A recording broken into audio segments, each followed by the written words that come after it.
The night is silent, nothing to hear except the buzz of the streetlights above, hanging like pillars supporting the starlit night. The chirps of crickets are almost deafening. Little did you know that in the shadows are horrors only known by the eye of God. Vampires stalk with swiftness. You peer down a dark alleyway. Shadows blanket the figure that stands before you. You can't make out the creature's face, but one thing's for sure, it's not he. You take a step forward and see a vampire sucking cock.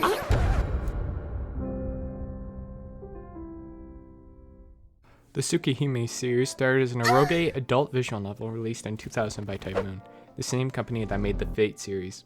It will later get anime and manga adaptations. I haven't played the eroge or watched the anime, but I have read the manga and most of the manga's many spin-offs. The manga titled Lunar Legend Tsukihime was released in 2003 and would run until 2010. It follows the main character Shiki, who is like if Kirito and Kaneki fused little swimmers and then had a baby 9 months later. Basically, the plot begins as Shiki's dad proceeds to break every traffic regulation known to man.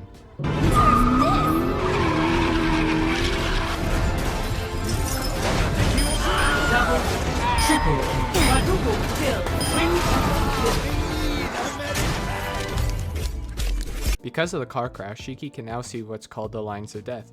Basically, they're like a person or object's weak points, which allows them to be a pro fruit ninja player. These lines have a negative impact on his sanity until he receives a pair of glasses from a mysterious witch. While walking to school, Shiki,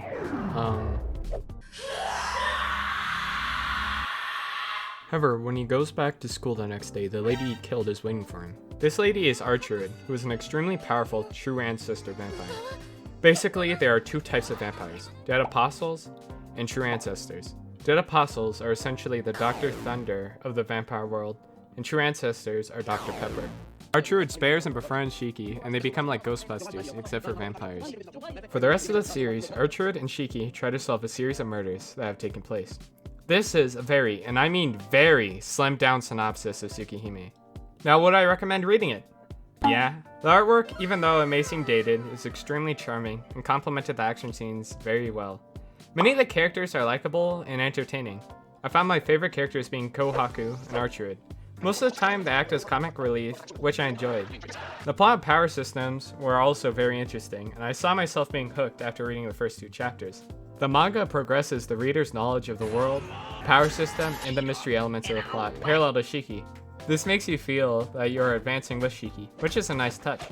The manga does take some breaks from the serious main plot, with some more slice of life and light-hearted side plots. I found myself enjoying them as Additionally, like the game, the manga has some adult content.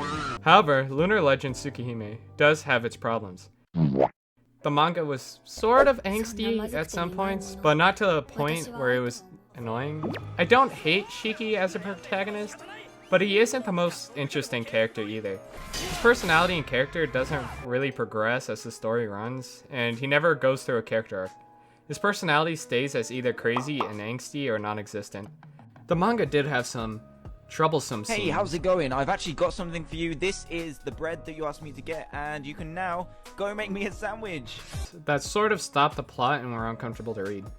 If you read the manga, you know what scene I'm referring to. In conclusion, it was a very solid read, and I would recommend it. The next installment of the series is MeltyBlood, which is a spin-off of the Fine Game, which is a spin-off of the manga, which is a spin-off of the eroge. After the events of the first manga, the number of vampire-related murders increased. This leads the Shiki to investigate and be introduced to 𝓗𝓮𝓷𝓽𝓪𝓲 at last? How the fuck do you pronounce? This leads the Shiki to investigate and be introduced to 𝓗𝓮𝓷𝓽𝓪𝓲, who is an alchemist attempting to cure vampirism. In order to do so, 𝓗𝓮 needs to experiment on 𝓗𝓗𝓷𝓽𝓪𝓲 and ask Shiki for a snap. The rest of the manga follows the similar structures as his prequel. This is until the last few chapters, where we get a side story of Shiki's younger sister. This side story was enjoyable, as it fleshed out Shiki's character, and why are there titties? I forgot to mention this in the video, but there was a scene where fucking Kohaku becomes a national terrorist or something like that. Just what the fuck was going on? The sequel to MeltyBlood X, gave me whiplash and hepatitis A. The first 2 series set up this mysterious and serious tone. Then the second part of MeltyBlood fucking grabs a bedsheet, flashbangs the first 2 series, spawn kills, and then skull fucks them. MeltyBlood X saw an increase in Neco-Arc screen time, and was way more goofy and lighthearted. And yes, Neco-Arc comes from the series. Neco-Arc comes from a goddamn hentai game. Don't get me wrong, I absolutely enjoy this tone shift. It was fun seeing the most serious characters get their balls shot off and the manga basically become a new episode of Seinfeld. Even though MeltyBlood X is only rated a 6 on Mal, I found myself enjoying it greatly. If you like a good chuckle, don't overlook this spin-off. The next installment of the MeltyBlood series is MeltyBlood Rojiura Nightmare. It's basically some more filler fun, and if you know me, I love filler. Aside from stories involving the main character, an overarching plot involves Lunair's struggle to escape a pocket dimension populated by Neco-Arc. This series is another example of why you shouldn't take Mal ratings as the word of God. Your enjoyment of the series may vary than mine, but it feels like the Mal readers were expecting Attack on Titan when what they got was Blue's Clues. Honestly, it's just a relaxing and just turn your brain off type of stupid fun read. The comedy was charming and lighthearted. It's not your typical anime comedy. You're not going to see Neco-Arc walking on Shiki rubbing one out. The next few spin-offs I read were Take Moon and Tsukihime, a piece of Blue Glass Moon comic anthology. They were, again, lighthearted and comical series full of side stories. It's kind of funny to think that a few mangas ago, this series was about fucking vampires turning children and innocent civilians into fucking meat slush smoothies. It was adorable watching Shiki and Archui's romance. It was really so cute and... oh shit. Hana no Miyako is a spin-off following Shiki's sister, and just don't fucking read it. I haven't disliked any Tsukihime series, but this one I did. It was as painful to read as jacking off with sandpaper. Its pace was really slow, the action scenes were and none of the characters really grabbed my interest. I was bored reading this, and if you want to read the Tsukihime series, I suggest skipping this one. Mahoutsukai no Yoru is a light novel that I can't find. So in order to get around this barrier, I tracked down the visual novel. It hasn't been officially translated, but there are fan translations of it. Unless you can't wait for the official English translation that's going to be released soon, the fan translation is the best we're going to get. However, there is a small teensy problem, a very minuscule one. The last chapters have not been translated, even by fans. It is said that innovation is created when an environment is restrictive. Restraints can help show and express the inner genius of oneself. In this series' fandom, it has manifested itself as learning Japanese. That's right. A common thing said to a beginner who asks where they can find the last few translated chapters is to simply learn another language. I have read 4 chapters of the visual novel, and I could say that was pretty fucking good. The art was really good, and the soundtrack was solid. The story had me intrigued, and I can't wait for the official translation. I really don't have any complaints about it. Power no Kyoukai, The Garden of Sinners, is the second to last installment in the Tsukihime series that I have read.